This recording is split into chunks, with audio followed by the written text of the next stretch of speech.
आजकल हम देख रहे हैं हर दूसरे इंसान को सांस फूलने लगती है। अस्थमा का ऑनसेट यूजुअली अर्ली ऑनसेट होता है, यानी कि बहुतों को बचपन से देखा जाता है। अक्सर लोग कहते हैं कि अस्थमा बच्चों में होता है और सीओपीडी बड़ों में होता है। अस्थमा अर्ली ऑनसेट होता है, बहुत कॉमन है। सीओपीडी यूजुअली लेटर एज की बीमारी है। कई बार लोग फिर कहते हैं कि मुझे अस्थमा था, अब वो सीओपीडी में कन्वर्ट हो गया है। तो ये पॉसिबल है और होता है। और ये अगर अनकंट्रोल्ड अस्थमा रह गया तब फिर वो सीओपीडी की तरह बिहेव करने लगता है। सीओपीडी का एक मेजर रिस्क फैक्टर है स्मोकिंग। अस्थमा या सीओपीडी खांसते खांसते घर पे हालत इतनी गंभीर हो जाती है कि उन्हें समझ ही नहीं आता कि क्या करना चाहिए। हमें पूर्वानुमान लगाना चाहिए कि क्या हम अनकंट्रोल्ड वे में जी रहे हैं, यानी अस्थमा हमारा अनकंट्रोल्ड है।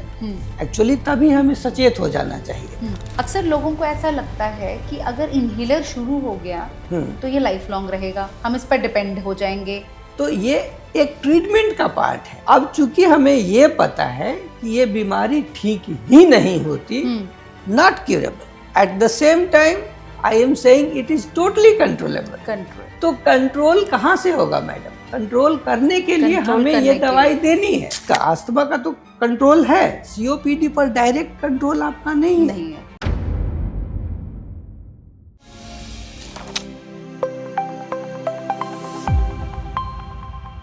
हम अक्सर देखते हैं कि जब मौसम बदलता है या थोड़ी धूल उड़ती है तो कई लोगों को सांस लेने में दिक्कत होने लगती है। दिल्ली एनसीआर में तो पोल्यूशन ने सारे रिकॉर्ड तोड़ दिए हैं। हम इसे मामूली खांसी समझकर अक्सर नज़रअंदाज कर देते हैं, लेकिन ये आगे चलकर फेफड़ों की किसी गंभीर बीमारी का संकेत भी हो सकता है। नमस्कार, मैं हूँ doctor Sheetal Rajdan, clinical consultant Felix hospital Noida, और आज इस पर बात करने के लिए हमारे साथ हैं डॉक्टर जितेंद्र प्रियदर्शी, जो एक सीनियर पल्मोनोलॉजिस्ट हैं और जिन्हें 25 साल से ज़्यादा एक्सपीरियंस है इस क्लिनिकल प्रैक्टिस में। नमस्कार सर। नमस्ते। Welcome in our Felix talk sir. Doctor साहब, आपने देखा कि आजकल हम देख रहे हैं हर दूसरे इंसान को सांस फूलने लगती है। सो मेडिकल लैंग्वेज में जो सीओपीडी और अस्थमा है, आखिर ये है क्या? क्यों इसकी वजह से ऐसा सब हो रहा है? ये दोनों ही मेडिकल टर्म हैं जिसमें अलग अलग हम दोनों को देखना चाहेंगे। अस्थमा और सीओपीडी दोनों ही क्रोनिक इन्फ्लेमेशन ऑफ एयरवेज होते हैं। अब ये क्रोनिक इन्फ्लेमेशन की वजह से दोनों का अपना एक स्वभाव के रूप में आप समझें कि उसके अपने साइंस एंड सिम्टम्स होते हैं, उनका अपना प्रोग्रेशन है, राइट? तो दोनों ही क्रोनिक इन्फ्लेमेटरी एयरवे डिजीज हैं। ये हम संक्षिप्त रूप में समझ सकते हैं कि इन्फ्लेमेशन है दोनों ही कंडीशन में। अब अगर हम थोड़ा सा इसमें विस्तार से समझें तो ये होता है कि अस्थमा का ऑनसेट यूजुअली अर्ली ऑनसेट होता है, यानी कि बहुतों को बचपन से देखा जाता है, और यूजुअली एपिसोडिक अटैक होता है। जैसे इन बिटवीन एसिम्टोमेटिक पीरियड रहता है जो मरीज है उसमें। लेकिन सीओपीडी यूजुअली लेटर एज में आता है और उसका जो बीमारी की अवस्था है यूजुअली वो प्रोग्रेसिव रहता है या काइंड ऑफ कांस्टेंट रहता है। उसमें कुछ एपिसोडिक डिजीज टाइप नहीं होता है, वो वर्सनिंग एंड वर्सनिंग इस तरह से है और दिक्कतें बनी रहती हैं। संक्षिप्त रूप में आप ऐसे समझ सकते हैं। अच्छा, सो डॉक्टर साहब, आपने ये हमें सिंपल शब्दों में तो बताया, लेकिन जैसे कि आपने कहा कि इन्फ्लेमेशन, या आखिर इन्फ्लेमेशन क्या होता है? बहुत अच्छा प्रश्न है। अब हम इन दोनों में डिस्टिंग्विश करने की कोशिश करेंगे। जैसे इन्फ्लेमेशन से क्या होता है कि अस्थमा वाले पेशेंट के जड़ में, अब हम थोड़ा पैथोफिजियोलॉजी पे बात करेंगे। अस्थमा का जो एयरवे है एक तरह से वो रिएक्टिव है, उसका नेचर, या फिर आप समझें कि वो उसका जो नैरोइंग है, जो अस्थमा या सीओपीडी है, एक्चुअली वो श्वास की नलियों के कैलिबर पे निर्भर करता है। जो नैरोइंग है उस पे सिम्टम्स आते हैं उसके, जो ब्रीदिंग डिफिकल्टी है, जो टाइटनेस ऑफ चेस्ट है। अब हम यहाँ पे बात कर रहे हैं कि इन दोनों में मतलब अंतर कैसे हो रहा है। तो जो एयरवेज की नैरोइंग है वो कोई ना कोई ट्रिगर से होता है अस्थमा में। जैसे कभी हो सकता है पॉलेन हो, कभी कोल्ड हो, कभी एक्सरसाइज इंड्यूस्ड हो, राइट, कभी डस्ट स्मोक या कुछ अदर एलर्जेंस की वजह से हो, राइट। लेकिन जो सीओपीडी के जो पेशेंट्स हैं उनका जो एयरवेज का इन्फ्लेमेशन है वो मोस्टली मतलब एनाटॉमिकल डिसरप्शन या एक तरह से आर्किटेक्चरल डिस्टॉर्शन है एयरवेज का। जैसे क्रोनिक ब्रोंकाइटिस है, पोल ट्यूबरकुलोसिस है, रिकरेंट चाइल्डहुड इन्फेक्शन की वजह से हुआ हो, एम्फाइसीमा हो, तो उसमें जो एयरवेज हैं उसका इन्फ्लेमेशन अलग है। और जो आस्थमा का इन्फ्लेमेशन है ये अलग है तो दोनों ही इन्फ्लेमेशन, लेकिन इसमें अक्सर ट्रिगर्स हैं और इन बिटवीन एसिम्प्टोमेटिक पीरियड रहता है। लेकिन जो सीओपीडी का पेशेंट है उसका जो एयरवेज है वो kind of destroyed kind of है, या मतलब आर्किटेक्चरल डिस्टॉर्शन है जिसमें कि आपको वो रिस्पॉन्स नहीं मिलता, मतलब वो पूरी तरह से खुल नहीं पाता। आस्थमा का जो फेफड़ा है वो इन बिटवीन मतलब ब्रोंकोडायलेटर से या जब कोई ट्रिगर नहीं है तो वो सामान्य रूप से भी बिहेव करता है, लेकिन सीओपीडी में ऐसा नहीं होता। इसको आप मुख्य रूप से एकदम अलग करने की बात के रूप में समझ सकते हैं। दूसरा ये भी है कि जब वो एसिम्प्टोमेटिक है, बहुत बार हम जो दवा देते हैं वो उसी समय तुरंत कारगर रहता है, लेकिन सीओपीडी में आपको उतना रिस्पॉन्स नहीं मिलता। यही कारण है कि हम बोलते हैं कि वो हमेशा वर्स होता है या कांस्टेंट बना रहता है। मतलब एक तरह से बिगड़ैल स्वभाव का समझे, वो कभी भी बिल्कुल नॉर्मल नहीं रहता। राइट। डॉक्टर साहब, एक वन वर्ड आंसर, क्योंकि लोगों को कंफ्यूजन होता है, लोगों को सीओपीडी और अस्थमा के बारे में इतना नहीं पता, क्योंकि सिम्टम सेम है। बिल्कुल है ना, सिम्टम सेम है। तो एक वन वर्ड आंसर कि क्या ये दो अलग बीमारियां हैं या ये एक ही बीमारी है? देखिए, इसको आप एक स्पेक्ट्रम ऑफ डिजीज के रूप में समझ सकते हैं। आस्थमा में फेफड़े में दम होता है, वो रिकवर करता है। सीओपीडी में वो दम नहीं होता, वो रिकवर नहीं करता है। वन लाइनर आंसर ये है कि आस्थमा में ब्रोंकोडायलेटर रिवर्सिबिलिटी मिलती है, सीओपीडी में पोस्ट ब्रोंकोडायलेटर रिवर्सिबिलिटी नहीं होती। यानी कि आप दवा दे करके भी रिस्पॉन्स टू द ट्रीटमेंट आपको नहीं मिलेगा। ऑफ कोर्स थोड़ा सा क्वालिटी ऑफ लाइफ बेटर होता है, थोड़े सिम्टम्स इज्ड आउट होते हैं, लेकिन रिवर्सिबिलिटी नहीं होता। सो single word answer is reversibility. Right sir. Doctor साहब, अगर हम एज की बात करें, अक्सर लोग कहते हैं कि आस्थमा बच्चों में होता है और सीओपीडी बड़ों में होता है, क्या इसमें सच्चाई है? हमने अभी बात करा कि आस्थमा अर्ली ऑनसेट होता है, बहुत कॉमन है। सीओपीडी यूजुअली लेटर एज की बीमारी है। जैसा हमने शुरू में ही बताया कि सीओपीडी का जो एयरवेज है वो एक्चुअली परमानेंटली उसका आर्किटेक्चरल डिस्टॉर्शन है, वो एक तरह से खराब हुआ रहता है। तो बाय बर्थ बहुत कम चांस है कि खराब रहे, लेकिन कुछ बीमारियां हैं ये पूरी तरह से सही नहीं है, लेकिन ऐसा हो सकता है। जैसे अर्ली ऑनसेट सीओपीडी के पेशेंट होते हैं, आपको पता है कि एम्फाइसीमा बहुत बार जेनेटिक रहता है, राइट? तो वो तो बाय बर्थ ही है। So you can get early onset asthma in those tall, long, thin person, right? Alpha-1 antitrypsin deficiency आपने सुना ही है। तो ये सब जेनेटिक कंडीशन हुआ, या फिर जिसको बहुत अर्ली चाइल्डहुड इन्फेक्शन रेकरेंट होते हुए या ट्यूबरकुलोसिस हो जाए, तो उसको उसका जो एयरवेज है वो परमानेंटली खराब हो जाता है और उसको अर्ली ऑनसेट सीओपीडी हो सकता है। लेकिन कॉमन सिनेरियो में ये बात सही है कि हाँ, आस्थमा अर्लियर सिम्टम देता है और लेटर एज में सीओपीडी दिखता है। तो डॉक्टर साहब, कई बार लोग फिर कहते हैं कि मुझे अस्थमा था, अब वो सीओपीडी में कन्वर्ट हो गया है, तो क्या ये पॉसिबल है कि एक बीमारी से दूसरी बीमारी में ट्रांसफर हो गया? बिल्कुल। अभी थोड़ी देर पहले हमने जिक्र किया था कि ये स्पेक्ट्रम ऑफ डिजीज है। जो सामान्य एयरवेज है वो धीरे धीरे ऐसे बढ़ते बढ़ते बढ़ते बढ़ते क्रोनिक इन्फ्लेमेशन में जाएगा। और आस्थमा भी क्रोनिक बीमारी है, एक उम्र के बाद वो भी नहीं जाता। तो आस्थमा का जो एयरवेज है उसमें रिमॉडलिंग जब हुआ तो फिर वो एक तरह से फिक्स्ड एयरवेज की तरह बिहेव करने लगता है। और जब फिक्स्ड एयरवेज है तो सीओपीडी बोलते हैं, क्योंकि अब उसमें रिवर्सिबिलिटी नहीं आएगा।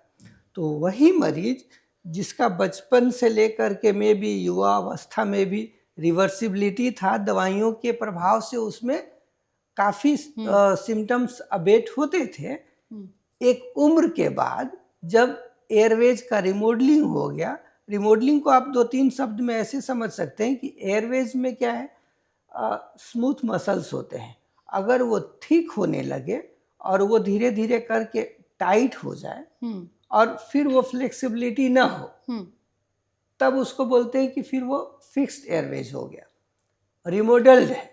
तो ये होता है कि जब उम्र बढ़ने लगे या मतलब वर्सनिंग ऑफ आस्थमा होता चला जाए, बार बार उसको अगर इन्फ्लेमेशन हो रहा है, तब फिर ये मतलब मेजर चेंज है जिसमें कि उसका रिवर्सिबल एयरवेज अब इरिवर्सिबल हो गया। ओके। तब ये आस्थमा सीओपीडी में कन्वर्ट हो जाता है, जिसके कि फिर से वही कारण है, एक तो उम्र है, दूसरा आस्थमा जो बार बार बिगड़ रहा है। और उसके बाद मतलब बिगड़ने में क्या होता है, एक्चुअली नैरोइंग होती है। अब अगर वो नैरोड स्टेज में ही रह जाए तो सीओपीडी है। तो ये पॉसिबल है और होता है। और ये अगर अनकंट्रोल्ड आस्थमा रह गया, लगातार ही अनकंट्रोल्ड है, तब फिर वो सीओपीडी की तरह बिहेव करने लगता है। या एनाटॉमिकल रिमॉडलिंग की वजह से, जिसमें रिकरेंट इन्फेक्शन से लेकर के क्रोनिक ब्रोंकाइटिस, एम्फाइसीमा ये सब आने लगा, तब फिर वो सीओपीडी की तरह तो बिहेव डॉक्टर करता है। साहब, ये तो अक्सर उनके साथ ही होता होगा जो सही टाइम पे अपना ट्रीटमेंट नहीं ले रहे हैं। यस, जिनका कंट्रोल था और उन्होंने अनकंट्रोल्ड वे में रख लिया, वो एक मेजर कारण है। और दूसरी जो स्थिति है, एक नेचुरल एजिंग भी है, जिसमें कि आप या हम सारे हेल्पलेस हैं। तो लेटर एज में आस्थमा सीओपीडी बदल जाता है। डॉक्टर साहब, मेरे एक नोन टू हैं, वो स्मोकर है।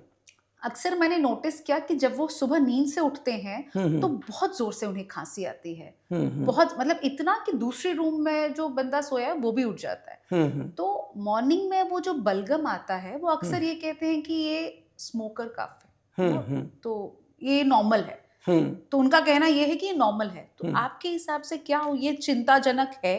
देखिए, स्मोकिंग ऑलवेज चिंताजनक है, क्योंकि जो आप नॉर्मल कह रहे हैं, ये एक्चुअली कफ क्या है, कफ आपका एक उत्तर है, प्रश्न कहीं और छिपा है। आपने पहले ही बताया कि वो स्मोकर है, तो प्रश्न तो यही है कि वो इतने इरिटेंट या पॉल्यूटेंट्स लंग में डाल रहे हैं कि लंग उसके एवज में, लंग का अपना उत्तर है कफ, उसका जो अपना जो म्यूकोसिलियरी स्केलेटल सिस्टम है, उन इरिटेंट्स को, टार को, या जो भी मतलब इनोकुअस सब्सटेंसेस लिया उन्होंने, उसको क्लियर करने का मैकेनिज्म है। इमीडिएट रूप में अगर आप समझें तो एक तरह से वो अपने आप को क्लियर करना चाहता है, राइट। तो ये तो मतलब अक्यूट सिम्टम के रूप में है कि आप रोज रोज उसको पोल्यूट कर रहे हैं और वो क्लियर करने की कोशिश कर रहा है। लेकिन धीरे धीरे करके लॉन्ग टर्म में क्या होगा, लॉन्ग टर्म में ये होगा कि आपका सिलियरी डैमेज होगा, फिर वो आप कफ आउट नहीं कर पाएंगे, और फिर धीरे धीरे क्या होगा, पुलिंग ऑफ सेक्रेशंस होगा, फिर रेकरेंट चेस्ट इन्फेक्शन होगा, सोर थ्रोट होगा, राइट। जो टेम्परेचर डिफरेंस है, जैसे आज हम सर्दियों में बात करें, जैसा आपने बताया मॉर्निंग कफ ज़्यादा होता है, स्मोकर्स की आदत रहती है सबसे पहले जगी और क्या काम है, स्मोक। अब देखो बाहर का टेम्परेचर 10-12 डिग्री सेल्सियस, जो सिगरेट बट है उसका टेम्परेचर 55 डिग्री प्लस है। तो ये जो टेम्परेचर डिफरेंस है, that has huge kind of they make huge injury to the concerned areas of smoking, right. तो उसमें मतलब ना सिर्फ सोर थ्रोट बल्कि पूरा रेस्पिरेटरी पूरा ट्रैक्ट को रेस्पिरेटरी डैमेज ट्रैक्ट को होता है। डैमेज कर रहे हैं, तो राइट सर। एक तो है कि आपने इमीडिएट इम्पैक्ट में इंजरी पहुंचाया, राइट। अब उसके बाद जो आपका रिफ्लेक्स है वो उसको क्लियर करने की कोशिश कर रहा है। तो ये ऐसा नहीं है, स्मोकर्स कफ हम लोग कुछ दिन के लिए बोलते हैं, जबकि वो आपका डैमेज को क्लियर कर रहा होता है, एवरी टाइम हील कर रहा होता है। लेकिन ये स्थिति लगातार नहीं रहेगी। जब आपका म्यूकोसिलियरी एस्केलेटर अफेक्टेड हो जाएगा तब फिर वो पुलिंग शुरू होगी, रेकरेंट इन्फेक्शन शुरू होंगे, और जो एयरवेज है विदाउट सीलिया फिर वो धीरे धीरे करके ठीक होने लगेगा। और अभी हमने बात करा सीओपीडी का एक मेजर रिस्क फैक्टर है स्मोकिंग, तो फिर आप सीओपीडी में कन्वर्ट हो जाएंगे। तो वो नॉर्मल मतलब रिफ्लेक्स के रूप में शुरू में समझें कि वो क्लियर कर रहा है, लेकिन ग्रेजुअली धीरे धीरे ये लोग सीओपीडी के मरीज बन जाते हैं, कन्वर्ट होते जा रहे हैं। Yes, right. डॉक्टर साहब, एक और सिनेरियो की बात करती हूँ कि अक्सर जैसे मैं बच्चों के साथ पार्क में घूमने निकलती हूँ, तो वापस आते हुए जैसे हम लिफ्ट में होते हैं, कोई एक बच्चा है मतलब मेरे नेबर में, मैंने अक्सर देखा जब वो पार्क से वापस आता है, जब वो मुझे लिफ्ट में मिलता है या वो ठंडी हवा में बाहर है, हम जब लिफ्ट में खड़े होते हैं तो उससे ना एक आवाज सी आती है उसकी, जब वो सांस वहां ले रहा होता है, सीटी सी आती है। तो क्या वो अस्थमा का एक साइन है? सीटी जो आप बता रहे हैं उसको विस्लिंग साउंड, व्हीजिंग ऐसे करके डिस्क्राइब करते हैं लोग। इसमें दो तीन चीज़ें हैं। जब भी किसी से हम व्हीजिंग या विस्लिंग साउंड दूर से सुन पा रहे हैं बिना स्टेथोस्कोप के, तो उसके बहुत सारे कारणों में एक कॉमन ये होता है कि बहुत बार वायरल इन्फेक्शन की वजह से अगेन विस्लिंग हो रही है, यानी कि नैरोइंग ऑफ एयरवेज है, इसीलिए अस्थमा से लिंक किया जाता है। ओके। क्योंकि अस्थमा का मेजर सिम्टम विस्लिंग या व्हीजिंग या मतलब टाइटनेस ऑफ चेस्ट के रूप में होता है। अब जो आपने बच्चे की बात बताई, तो उसमें क्या होता है कि एक तो हो सकता है कि एक्यूट वायरल इन्फेक्शन की वजह से नैरोइंग ऑफ एयरवेज हो, एक्यूट ब्रोंकियोलाइटिस हो, राइट। कभी कभी ब्रोंकाइटिस रहता है, सोर थ्रोट रहता है, ये एक कंपोनेंट हुआ। दूसरा ये भी कभी होता है कि ऑल्दो वेरी रेयर कि कुछ फॉरेन बॉडी अंदर चला गया हो, बच्चे ने कुछ एस्पिरेट कर लिया हो, तो भी इस तरह की आवाज होती है, और वो तो एक अलार्मिंग साइन है, क्योंकि उसे हमें अक्सर निकालने की जरूरत पड़ती है। हम ब्रोंकोस्कोप से उस फॉरेन बॉडी को बाहर निकाल लेते हैं, जिससे कि वो ऑब्स्ट्रक्शन खत्म हो जाता है, राइट। तीसरा जो मोस्ट कॉमन चीज है कि क्या उसको पहले से आस्थमेटिक है वो, क्योंकि वो ट्रिगर मिल गया। जैसे बाहर आप जा रहे हैं, बाहर क्या है, सर्दी है, कोल्ड एयरवेज को एक ट्रिगर मिल गया, तो फिर वो नैरो होगा। तो इस तरह से हमें दो तीन चीजों पर ध्यान रखना होता है, क्योंकि वो मैं उसे अक्सर ऐसे ही देखती हूँ, तो इसका वो मतलब कि उसे वो ट्रिगर मिलता है। तो मोस्ट लाइकली वो एस्पिरेट नहीं किया है, तो हो सकता है कि बैकग्राउंड में उसका अस्थमैटिक टेंडेंसी हो। लंग के केस में आप ऐसे समझ सकती हैं कि जो बच्चों में इस तरह की विजिंग होती है, उसको मतलब चाइल्डहुड अस्थमा हम लोग बोलते हैं, और वो यूजुअली अगर उसको क्लियर होना है तो अमूमन 40-50% बच्चे by the age of 16 year clear हो जाते हैं, राइट। ऐसा नहीं कि उन्हें दोबारा फिर नहीं होगा, लेकिन जिन्हें मतलब जो उनका लंग का ग्रोथ है, बहुत बार वो ओवर ग्रो कर जाता है सिम्टम को।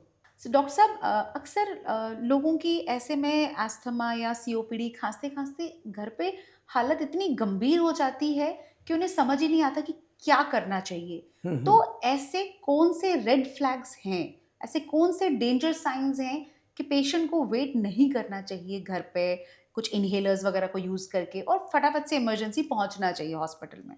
हाँ, of course red flag science तो हैं ही। मैं उससे पहले से ही थोड़ा सा वार्न करना चाहूँगा, क्योंकि देखिए ये चीज़ें अस्थमा के केस में तो ऐसे होता है कि यूजुअली एपिसोडिक है, अटैक के रूप में आता ही है। तो हमें पूर्वानुमान लगाना चाहिए कि क्या हम अनकंट्रोल्ड वे में जी रहे हैं, यानी अस्थमा हमारा अनकंट्रोल्ड है। एक्चुअली तभी हमें सचेत हो जाना चाहिए, क्योंकि बहुत बार इमरजेंसी दिक्कत में मतलब दिक्कत करा सकता है, जानलेवा भी हो सकता है, राइट। तो जो अनकंट्रोल्ड जो सिम्टम्स होते हैं उस पर हमें पहले ध्यान देना चाहिए। अस्थमा वाले में तो अटैक बहुत क्लियर रहता है कि भाई आपका अगर बार बार रिलीवर मेडिसिन का जरूरत पड़ रहा है, जैसे आप ड्यूलिन जानते हैं, लिवोलिन हाँ जानते हैं, जी। एस्थलीन जानते हैं, तो अगर रिलीवर मेडिकेशंस का जरूरत से ज़्यादा उपयोग हो रहा हो, या मतलब बाय डिफिनीशन बोलता है कि आपको सप्ताह में 2-3 बार लेना पड़ रहा है, तो ये बताता है कि आपका अस्थमा कंट्रोल नहीं है। एक्चुअली अस्थमा को कंट्रोलर जो मेडिसिन्स हैं उस पे मतलब सही चलना चाहिए, नंबर 1। नंबर 2, अगर आपका सिम्टम्स में कफ आने लगे, कफ में ब्लड आने लगे, या हरा पीला फ्लेम आने लगे, बुखार आने लगे, चेस्ट पेन हो रहा हो, या सांस ही फूलने लगा हो, तो ये सब बताता है कि डिटोरिएशन है। एक्चुअली उसी समय आपको अपने पल्मोनोलॉजिस्ट से दिखाना चाहिए। रेड फ्लैग साइन तो बहुत ही अलार्मिंग है, इमरजेंसी है। उसमें मैं बताना चाहूँगा कि जो रेड फ्लैग में क्या होता है कि मतलब पेशेंट आउट ऑफ ब्रेथ है, तो वो तो एक सांस में कुछ बोल भी नहीं पाता, अक्सर वो बोलने से डरता है, वो सिंबॉलिक वे में बात करेगा, बहुत दिक्कत है, चाहे नहीं बोलेगा, सांस ही नहीं आ रही, कैन नॉट कंप्लीट सेंटेंसेस। तो और साथ में आप देखेंगे कि उसका ब्लू डिस्कलरेशन होने लगता है। अगर कोई फेयर बच्चा है या मतलब फेयर कम्प्लेक्शन के साथ है, तो ब्लू डिस्कलरेशन लिप्स में, फिंगर टिप्स में, तो ये मतलब बहुत ही चिंताजनक स्थिति रहती है, जिसमें कि आपको तुरंत एम्बुलेंस बुलाना चाहिए, उसको ले जाना चाहिए। और इसमें सीओपीडी वाले पेशेंट हैं, तो हो सकता है कि उसको शुरू के हालात से बिगड़ते हुए ये सब सिम्टम्स बढ़ते रहेंगे कि कफ है, टाइटनेस ऑफ चेस्ट है, एक्सपेक्टोरेशन आ रहा है, ब्रीदिंग डिफिकल्टी काफ़ी हाई होगी, तो ऑफ कोर्स लास्ट स्टेज में वो सब आता है, blues discolouration and all. Confusion, जब आपका पेशेंट लगे कि अब कंफ्यूज्ड हो रहा है, ड्राउजी हो रहा है, तो वो ऑक्सीजन की कमी है, सीओपीडी बढ़ रहा होगा उस समय। ये सब काफ़ी कॉमन सिचुएशन है, और ये फर्दर दूसरे अटैक्स को भी प्रेसिपिटेट कराता है। हो सकता है कि फिर वो स्ट्रोक या फिर हार्ट अटैक, इस तरह के सिम्टम्स भी पैरेलली डेवलप होने लगे, क्योंकि ऑक्सीजन तो चाहिए शरीर को, शरीर के सारे पार्ट्स को ऑक्सीजन चाहिए। तो कंफ्यूजन हुआ, फिर कन्फेबुलेशन हो सकता है, कुछ से कुछ बोलने लगे, राइट, सेंसलेस होने लगता है आदमी। तो ये सब अवस्था है जो कि ना आए वो ज़्यादा बेटर है। इसीलिए हमने बोला कि डिटेरिएशन को पहले समझना चाहिए कि स्थिति कंट्रोल में नहीं है, पहले ही दिखा ले। और रेड फ्लैग साइंस तो काफ़ी इमरजेंसी है, जिसमें कि आपको तुरंत अटेंशन लेना है, इमरजेंसी ले जाना है, राइट।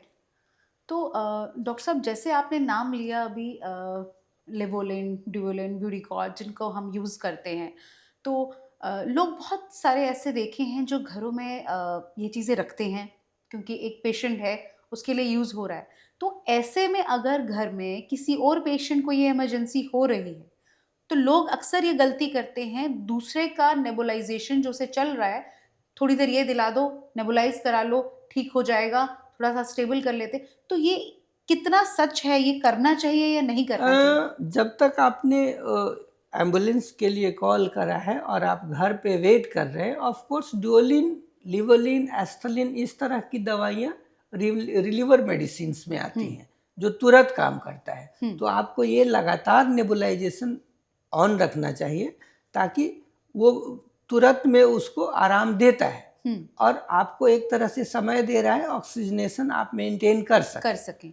लेकिन उसी के भरोसे रुकना नहीं चाहिए, क्योंकि अगर आपका कंफ्यूजनल स्टेट है, ब्लूइश डिस्कलरेशन हो रहा है, तो मे बी कि इतना से काम न चले। बहुत बार हमें पेशेंट को इंटुबेट करके वेंटिलेटर पे सिक्योर करना पड़ता है, एयरवेज, अगर वो कोमा में जाने लगा है। बाद में ये सब स्थिति रिवर्स होती है, फिर धीरे धीरे आदमी को हम लोग विन ऑफ कर लेते हैं वेंटिलेटर से, स्थिति सामान्य हो जाती है। लेकिन वो गोल्डन आवर है, अगर हमने वहाँ मिस करा तो फिर इरिवर्सिबल ब्रेन डैमेज या इरिवर्सिबल मल्टीपल ऑर्गन डिस्फंक्शन हो सकता है। तो मेरा कहने का मतलब था कि इसमें किसी का कोई साइड इफेक्ट नहीं है, जैसे लिवोलिन हम यूज करते हैं। साइड इफेक्ट तो सबके होते हैं, लेकिन अगर हम सिर्फ एक मुद्दे पे बात कर रहे हैं कि अस्थमा और सीओपीडी का पेशेंट का अगर डिटोरिएशन हुआ है और हम वेट कर रहे हैं इमरजेंसी में कि भाई पेशेंट को हमें एम्बुलेंस बुलाया हुआ है, हमने पेशेंट को हॉस्पिटल भेजना है, तो उस दौरान वो हम हेल्पलेस हैं, वो इनहेलर या पंप या रोटा कैप्स नहीं ले सकता। आप नेबुलाइजेशन ही मतलब ऑन करके उसको लगा दीजिए, बैठा करके ऐसे, थोड़ा सपोर्ट चाहिए होगा क्योंकि वो रेस्टलेस है, और जब आप लिटा देंगे तो आप नेबुलाइज कर नहीं पाएंगे।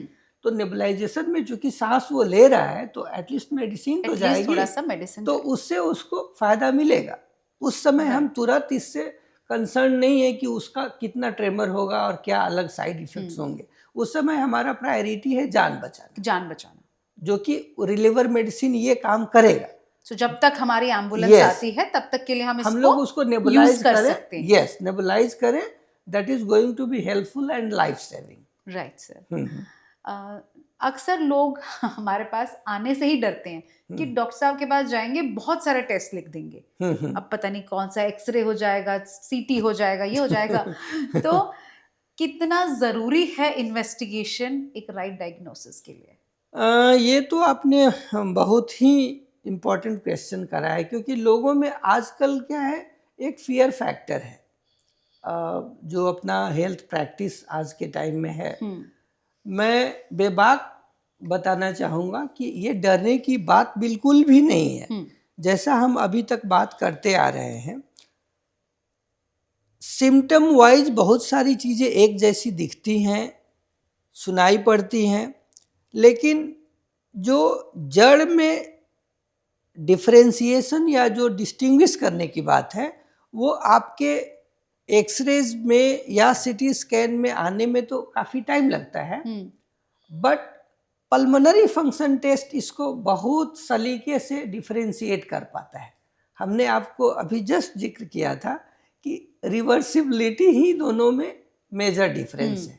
ये सिर्फ पीएफटी बता सकता है, पल्मोनरी फंक्शन टेस्ट, और इसको हम लोग पोस्ट ब्रोंकोडायलेटर स्टडी के साथ कराते हैं, जिसको प्री नेबुलाइजेशन या पोस्ट नेबुलाइजेशन समझे, या pre and post bronchodilator study समझते हैं, जिसे नेबुलाइजेशन या इनहेलर दे करके आदमी टेस्ट कर लेता है।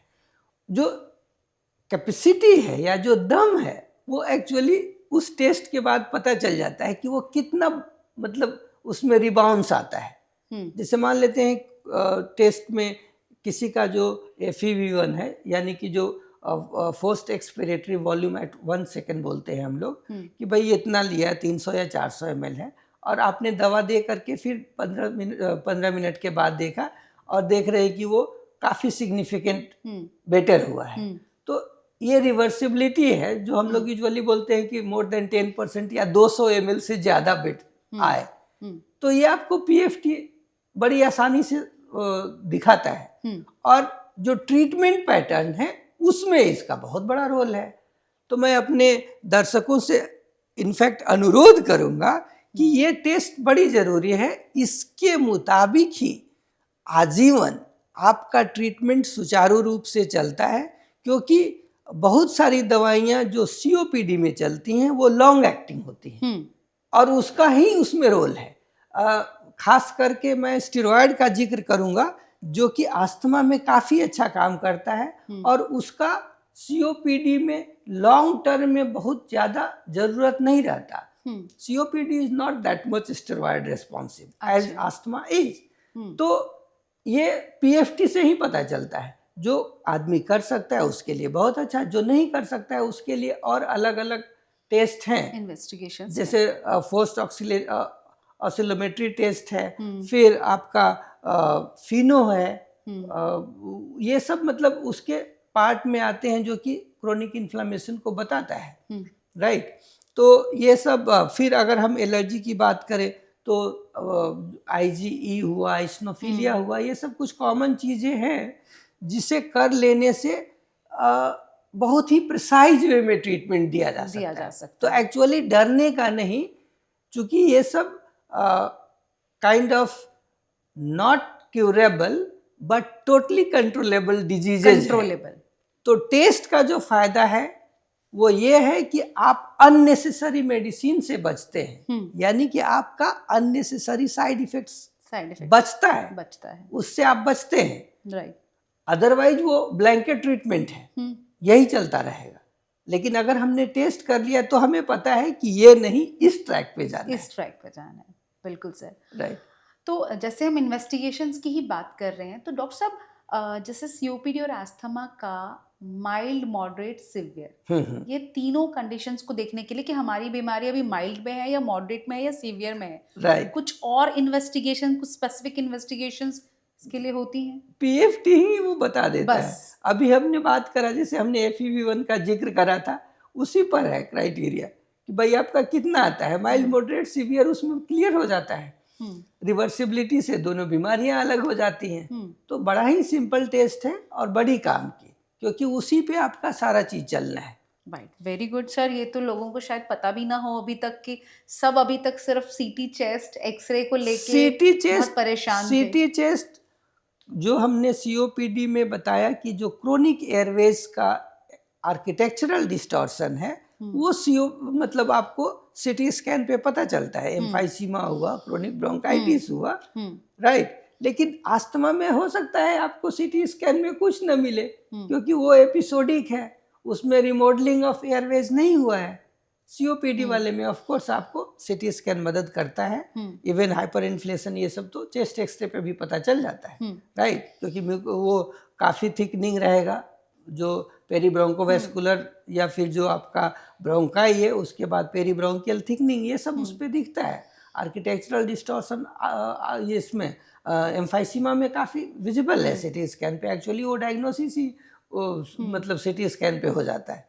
Right, right. सो डॉक्टर साहब, अब बात करेंगे ट्रीटमेंट की। अक्सर लोगों को ऐसा लगता है कि अगर इनहेलर शुरू हो गया तो ये लाइफ लॉन्ग रहेगा, हम इस पर डिपेंड हो जाएंगे, तो वो इसमें कितनी सच्चाई है?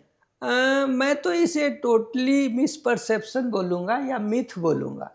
अब जैसे हम ये समझें कि हमें खाने की आदत है, तो आप क्या समझें? जैसे ये एक मशीनरी है, जिसके लिए हमें एनर्जी के रूप में खाना चाहिए। हाँ जी। तो जब हम क्रोनिक एयरवे डिजीज की बात कर रहे हैं, जिसमें अस्थमा और सीओपीडी पे हमारी चर्चा चल रही है, हम एक स्पेसिफिक पैटर्न ऑफ इलनेस की बात कर रहे हैं। हम एक ऐसे मरीज की बात कर रहे हैं जिसका एयरवेज नॉर्मल नहीं है, और उसका हमने साइन सिम्टम से लेके ट्रीटमेंट तक का हम लोगों ने अभी तक जर्नी तय किया। ये वो एक स्पेसिफिक कंपोनेंट पे हम टिके पड़े हैं। तो जब बीमारी है तो उसका कुछ इलाज का बात कर रहे हैं, हम किसी आम आदमी को कुछ इनहेलर या पंप नहीं दे रहे। बिल्कुल। इनके एयरवेज की नैरोइंग है। हमने ये बताया कि ये दवाइयाँ एयरवेज के नैरोनेस को कम करके उसको डायलेट करता है।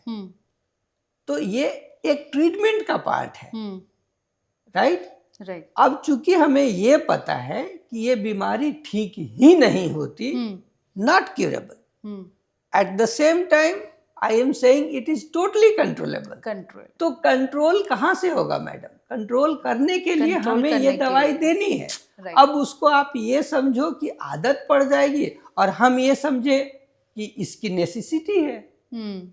तो इनफैक्ट मैं दर्शकों से ये अपील करना चाहूँगा कि ये इनकी ज़रूरत है, इनको आदत नहीं लग रहा। अगर आप आस्थमेटिक को ब्रोंकोडायलेटर नहीं देंगे तो उसका जो एयरवेज है वो नैरो से और नैरोवर होगा, वो सिम्टोमेटिक ही रहेगा। तो एक्चुअली ये हेल्प है, इमीडिएट हेल्प है और लॉन्ग टर्म हेल्प है, न कि उसको आदत लग रही है, उसको ज़रूरत है। इसे आप ऐसे ही समझे। राइट। डॉक्टर साहब, आपने बात की अभी स्टेरॉइड्स की। तो अक्सर बच्चों में जब हम देखते हैं तो पेरेंट्स बहुत परेशान होते हैं कि हम नहीं देंगे, स्टेरॉइड्स हैं, बच्चे की ग्रोथ रुक जाएगी, बच्चों कहीं मोटा ना हो जाए मेरा बच्चा। तो ये कितना, इसमें कितनी सच्चाई है? देखिए, कंसर्न लाजमी है, बट एज ए डॉक्टर आप भी समझ रहे हैं, हम भी समझ रहे हैं, कोई भी दवा मार्केट में आने से पहले कितना रिसर्च है। जो काम का बात है, मैं दर्शकों से फिर मुखातिब हूँ और जोर दे के बताना चाहूँगा कि स्टेरॉयड टर्म बहुत ही भयावह सुनने में लगता है, लेकिन जो हम रेस्पिरेटरी डिजीजेस में देते हैं वो एक्चुअली माइक्रोग्राम का डोज है डॉक्टर शीतल। हाँ। माइक्रोग्राम। और आपको बखूबी याद है कि 1000 माइक्रोग्राम मेक्स 1 मिलीग्राम। 1 मिलीग्राम। तो आप जितनी भी मार्केट में दवाइयां आ रही हैं आप देखना शुरू करो, सारे के सारे अमूमन मिलीग्राम के डोज में होते हैं।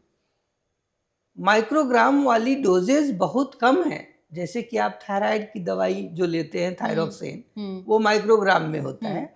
वैसे ही जो रेस्पिरेटरी डिजीजेज में स्टेरॉयड का डोज है, जो हम जितना अभी बात कर रहे थे ब्रोंकोडायलेटर्स का, तो जो उसमें हमारी डोजेज हैं वो सब जो हम 150-200 करते हैं वो सब माइक्रोग्राम में है। 250 जो हम बोल रहे हैं वो सब माइक्रोग्राम में है। उसका 4 पफ लेंगे तब जाके वो 1 मिलीग्राम होगा। नंबर 1। नंबर 2 जो है वो ये कि हमने टारगेटेड डिलीवरी रखा है। हम वो दवा आपको खाने के लिए या इंजेक्ट नहीं कर रहे हैं, हमने नेबुलाइजेशन या इनहेलर या रोटाकैप्स के थ्रू इनहेलेशनल मैकेनिज्म में लंग को डिलीवर करा है। So lung is going to be the first organ to metabolise your medicine. Lung के मेटाबॉलिज्म के बाद ही वो दवा का जो बचा हुआ होगा, जो बहुत ही कम चांस है, वही सर्कुलेशन में आएगा पूरे शरीर के। तो मैं ये जोर दे के बताना चाहूंगा कि बाकी की जो दवाइयां ओरल या इंजेक्टेबल फॉर्म में हैं, वो एक्चुअली आपके सर्कुलेशन में पूरे शरीर में सर्कुलेट करती हैं। And that is why you get n number of side effects. जैसे आपने जिक्र किया कि बच्चे के ग्रोथ का यानी पिट्यूटरी ग्लैंड तक की बात है उसमें, तो तब होगा ना जब वो सर्कुलेशन में हम पूरे शरीर में दें। हमने सीधा सीधा फेफड़े को डिलीवर करा है। मैक्सिमम दवाई फेफड़ा यूज करेगा, तो न सिर्फ हमारी दवाई का जो डोज है वो 1000 गुना कम है, मैं ये भी बताना चाहूंगा कि हमारा साइड इफेक्ट भी 1000 गुना कम है। साइड इफेक्ट तो जो स्टेरॉयड का कंसर्न है एक्चुअली वो ओरल या इंजेक्टेबल के फॉर्म में रहने से वैसा हो सकता है, जो कि बिल्कुल ही अनकॉमन है। जैसे हम लोग कितना स्टेरॉयड यूज करते हैं, इनहेलर, नेबुलाइजर, जो आपने कंट्रोल कर लिया है जितना हमने अभी बातचीत करा, तो एक्चुअली एक एक्सपर्ट उसको कंट्रोल्ड वे में रखे रहता है, तो इसकी नौबत ही नहीं आती। हाँ, ऐसा नहीं कि आप ओरल या इंजेक्टेबल बिल्कुल ही नहीं यूज करते। इमरजेंसी में हमें इंजेक्टेबल स्टेरॉयड भी देना पड़ता है, बट वो बहुत ही शॉर्ट पीरियड के लिए होता है, राइट। कभी हम ओरल स्टेरॉयड भी देते हैं, but that is very short period. COPD में जब आपका सीओपीडी एक्यूट एक्सर्बेशन रहता है, वर्सनिंग है, तब बहुत ही 4-5 दिन के लिए शॉर्ट पीरियड के लिए दिया जाता है। लेकिन 99% of the time it is inhalational, जिसका साइड इफेक्ट वो है ही नहीं जिसका अभी हम जिक्र कर रहे हैं। वो एक्चुअली ओरल या इंजेक्टेबल स्टेरॉइड्स का है। आप उसको आस्थमा या सीओपीडी में यूज होने वाले स्टेरॉइड से एकदम उल्टा समझें, क्योंकि ये डोज वो नहीं है जिसका हम बात कर रहे हैं, जिसकी हम बात कर रहे थे। राइट। डॉक्टर साहब, आपने वैसे हमें ऑलरेडी बोल दिया कि क्यूरेबल नहीं, कंट्रोलेबल है, राइट। तो क्या इसका मतलब सीओपीडी और आस्थमा पेशेंट्स को लाइफ लॉन्ग मेडिकेशंस लेते रहना पड़ेगा? अगेन, अब चूंकि हम इस डिस्कशन में बिल्कुल क्लियर कंसेप्ट रखते हैं आस्थमा और सीओपीडी का, तो asthma is not curable but controllable. COPD हमने बताया वो ऑलरेडी प्रोग्रेसिव इन्फ्लेमेटरी स्टेट है, उसमें तो मतलब क्योर तो है ही नहीं और एकदम ही कंट्रोल भी नहीं है। बट सीओपीडी के केस में क्या है कि that is common preventable condition. Okay. जैसे उसका एयरवेज बहुत कम लोग हैं जिसको कि बाय बर्थ मतलब वो एंटीट्रिप्सिन जीन का उसका प्रॉब्लम है और वो एम्फाइसीमा डेवलप करने वाला है, राइट। लेकिन बहुत बार जैसे हम क्रोनिक रेस्पिरेटरी इन्फेक्शंस को, चाइल्डहुड इन्फेक्शंस को बार बार हम रोक सके, हम एनवायरमेंटल पोल्यूशन को रोक सकें, हम जो स्मोक, डस्ट एक्सपोजर या जो भी है वेहिकुलर एग्जॉस्ट, ये सब से बचा सकें, तो सीओपीडी से एक्चुअली बच सकते हैं। COPD is common preventable entity, right. Control तो उसका भी नहीं है, दोनों ही मतलब इसका अस्थमा का तो कंट्रोल है, सीओपीडी पर डायरेक्ट कंट्रोल आपका नहीं है। That is known for worsening, right. तो अब जो इसका मैं भूल गया, आप क्या पूछना चाह रही थी? मैं यही बात करने वाली थी अब कि अब आपने बात की एयर पोल्यूशन की, तो अब आप ही बताएं हमें कि ऐसे में सीओपीडी और अस्थमा के पेशेंट्स खुद को कैसे बचाएं इस पोल्यूशन में। राइट, इसमें क्या करना है कि देखो, ये जब डिजीज एस्टेब्लिश्ड है तो अस्थमा में ट्रिगर्स है। अस्थमा का हर बार अटैक कोई ना कोई ट्रिगर से आता है, जिसमें पोल्यूशन एक मेजर कंपोनेंट है। तो आप जितना हद तक प्रिवेंट करेंगे ट्रिगर्स को, अस्थमैटिक सेफ हैं। COPD is known for worsening, यानी कि अक्यूट एक्सर्सेबेशन ऑफ सीओपीडी होगा। उसमें क्या होता है, उसके भी कुछ कुछ कंपोनेंट्स हैं, जैसे कोमॉर्बिडिटीज, हार्ट हुआ, chronic renal disease, neurological illness, infection, जैसे आपको वायरल इन्फेक्शन हो जाता है, चेस्ट इन्फेक्शन हो जाता है, तो again COPD patient will tend to deteriorate, right. फिर एनवायरमेंटल कंपोनेंट में ऑफ कोर्स पॉल्यूशन, तो सबसे आप अपने आप को बचा सकते हैं, सब चीज को एक तरह से प्रॉपर रखते हुए, राइट। जैसे अस्थमा है तो आप उससे तो मतलब तुरंत नहीं निकल सकते बाहर, वो आपके साथ ही जाना है, राइट। मतलब अगर एक एडल्ट की बात हम कर रहे हैं अभी तो, और जो सीओपीडी है वो उस एंटिटी के साथ ही जाएगा, they are not going to be cured of. तो आपको अलग अलग जो उसका स्टेक है उससे बचना चाहिए। मतलब जैसे फ्लेयर अप ऑफ कोमॉर्बिडिटी से आप बचाएंगे तो आपका सीओपीडी भी स्टेबल रहेगा, राइट। नहीं, मेरा कहने का मतलब है कि जैसे आजकल एयर प्यूरिफायर्स हैं, N95 मास्क हैं, right. क्या ये चीजें इन्हें बचा सकती हैं कोई अटैक आने से? देखिए, एयर प्यूरिफायर कर क्या रहा है, पॉल्यूशन में एक तरह से आपका जो सस्पेंडेड पार्टिकुलेट मैटर्स है उसी को तो वो मतलब उसका जो सो कॉल्ड जो उसका हेपा फिल्टर रहता है उसमें बेसिकली, जो कि उसको सस्पेंडेड पार्टिकल्स मुक्त कर दे रहा है।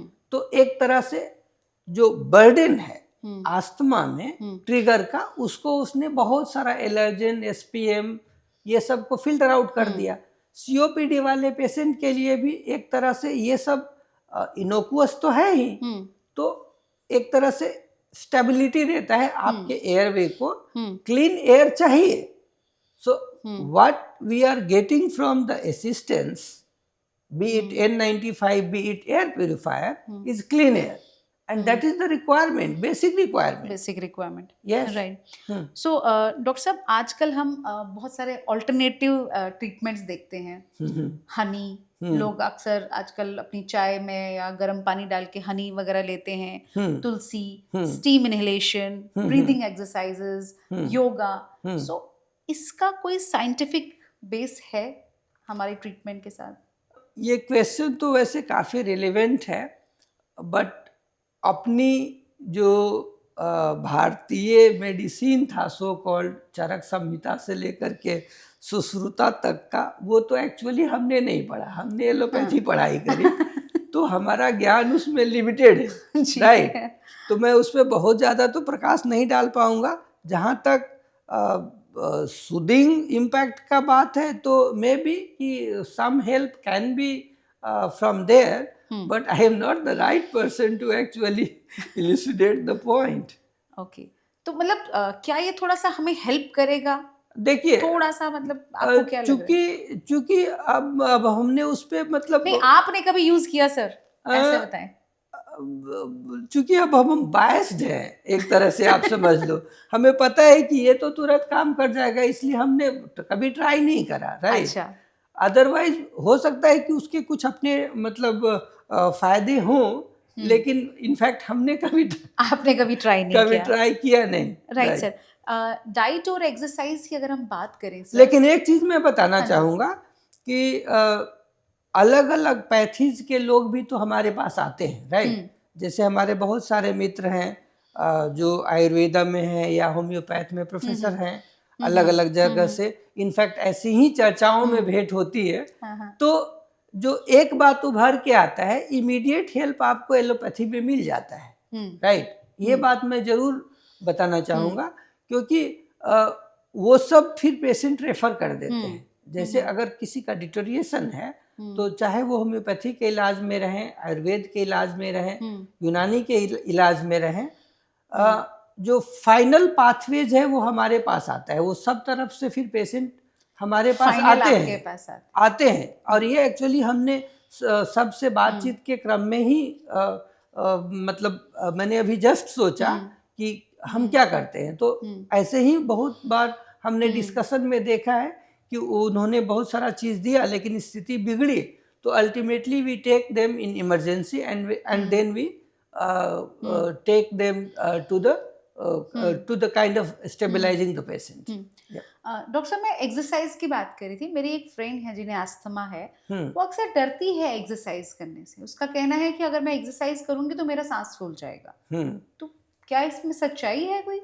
देखिए, इसमें दो तरह की बातें हैं। जहाँ तक सच्चाई का बात है तो एक कंपोनेंट है इसमें, अस्थमा के केस में हमने बताया अस्थमा में ट्रिगर होता है, उसके एयरवेज नॉर्मल रहते हैं, कोई ट्रिगर होगा तो नैरो होगा।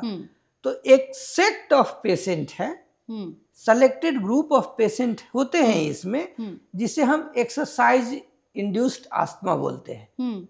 तो ये सही है कि ऐसे मरीज होते हैं जिन्हें एक्सरसाइज के दौरान अस्थमैटिक अटैक आता है, क्योंकि उसमें उसका ट्रिगर एक्सरसाइज ही होता है।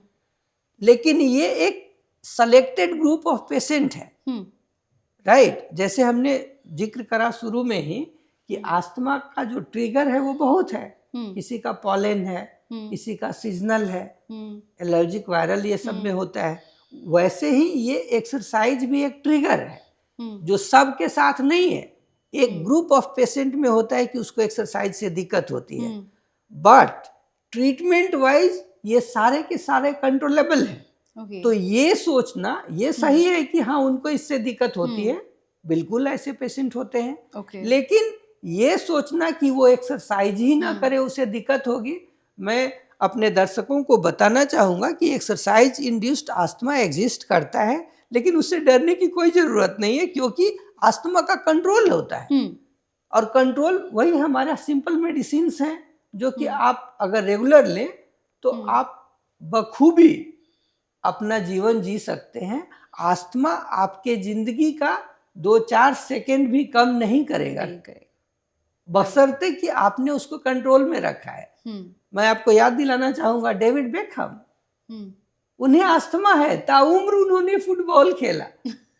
हाँ। अब उससे ज्यादा एनर्जी चाहिए? बिल्कुल नहीं सर। तो मैं यही बताना चाहूंगा अपने दर्शकों को कि अगर अस्थमा को कंट्रोल में रखा जाए तो आपकी जिंदगी सुखद है और आपको किसी भी एक्टिविटी से डरने की जरूरत नहीं है, बशर्ते कि कंट्रोल्ड एयरवेज हो। राइट। डॉक्टर साहब, वैक्सीनेशन का क्या रोल है? अगर हम वैक्सीनेशन की बात करें, जैसे फ्लू वैक्सीन है, निमोनिया वैक्सीन आती है, तो क्या वो अस्थमा और सीओपीडी पेशेंट्स को लगवानी चाहिए? कितनी ज़रूरी है? बहुत ही अच्छा प्रश्न है। मैं फिर अपने मूल बात पे वापस आऊँगा। हमने बात ट्रिगर का करा अस्थमा में। आपने जो वैक्सीन का जिक्र छेड़ा है, तो वैक्सीन कर क्या रहा है? वैक्सीन आपके इन्फेक्शन की सिविरिटी को बचाता है। इन्फेक्शन तो होंगे ही, वातावरण में बैक्टीरिया वायरस है। जो 2 वैक्सीन का आपने नाम लिया, फ्लू तो उसमें सारे वायरसेस हैं, राइट, कोल्ड वायरसेस उसमें आते हैं। जो निमोनिया का जिक्र किया, ऑफ कोर्स सारे निमोनिया के बैक्टीरिया वायरस में, निमोनिया के बैक्टीरिया हवा में है। करता क्या है?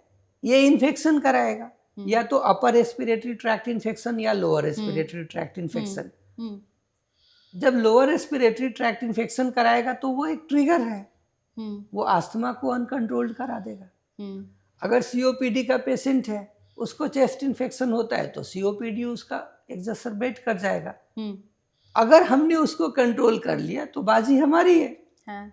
हमने एक ट्रिगर को तो कंट्रोल करा कंट्रोल ना, कर लिया। तो एक्चुअली वो आपके डिजीज को स्टेबल रखने में मदद करता है। हम्म, यही आंसर है, क्योंकि आपको अमूमन जो इन्फेक्शन होते हैं वायरल होते हैं। अगर आपने एनुअल फ्लू वैक्सीन लिया हुआ है तो चांसेस ये है कि आपको वो एक कॉमन कोल्ड की तरह आएगा, सेवेरिटी नहीं आएगी, राइट। तो आप बच जाते हैं। वैसे ही सीओपीडी में जिसका कि सीवियर सीओपीडी हो, जो कि एकदम कंप्रोमाइज्ड है, at the end of tether वो हार्डली ब्रीथ कर पाता है, अगर उसको निमोनिया हो जाए तो निमोनिया तो जानलेवा बीमारी है।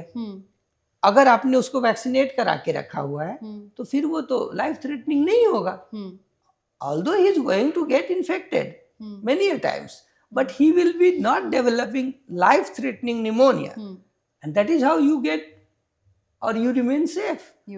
तो ये तो actually gold standard of practice है ऑल ओवर वर्ल्ड, कि आप रेस्पिरेटरी सिम्टम्स को बिगड़ने ना दें। और इन्फेक्शन उसमें बहुत कॉमन है, आपका सब पे कंट्रोल नहीं है, लेकिन इन्फेक्शन तो कंट्रोल कर ही सकते हैं, जो कि वैक्सीन अभी सब जगह अवेलेबल है।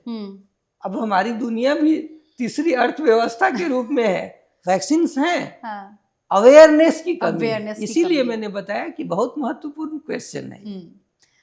डॉक्टर साहब, आज आपने हमें बहुत बहुत महत्वपूर्ण जानकारियां दी हमें, तो एक बार हमारे लिसनर्स को जरा एक गोल्डन एडवाइस आप क्या देंगे कि कैसे अपने लंग्स को वो हेल्दी रख सकते हैं? तो दर्शकों, जाते जाते मैं बताना चाहूँगा कि लंग शरीर के अन्य अंगों की तरह ही एक इम्पॉर्टेंट ऑर्गन है, और सुचारू रूप से पूरे शरीर को चलाने में इसकी जिम्मेवारी लगातार है। इनफैक्ट डेथ सर्टिफिकेट भी loss of breath and pulse ही होता है। जो सबसे जरूरी चीज है वो क्लीन एयर है। आप किसी भी तरह से शुद्ध सांस लें, नंबर 1। नियमित एक्सरसाइज करें। क्लीन एयर को मैं थोड़ा इलेबोरेट करते हुए ये बोलूँगा कि सारे innocuous substances, smoke, dust, allergens, fuel, exhaust, सबसे यथासंभव बचें। नियमित एक्सरसाइज करें, सुचारू नींद लें। इससे आपका न सिर्फ लंग्स बल्कि लंग्स के साथ लंग आपके पूरे शरीर को शुद्ध हवा दे करके ताउम्र स्वस्थ रखेगा। धन्यवाद। बहुत बहुत धन्यवाद डॉक्टर साहब आपका। तो उम्मीद है आज के इस पॉडकास्ट से आपके सारे डाउट्स क्लियर हो गए होंगे। अपनी सेहत का ध्यान रखें। अगर सांस से जुड़ी कोई भी परेशानी हो तो फेलिक्स हॉस्पिटल में ज़रूर संपर्क करें। नमस्कार।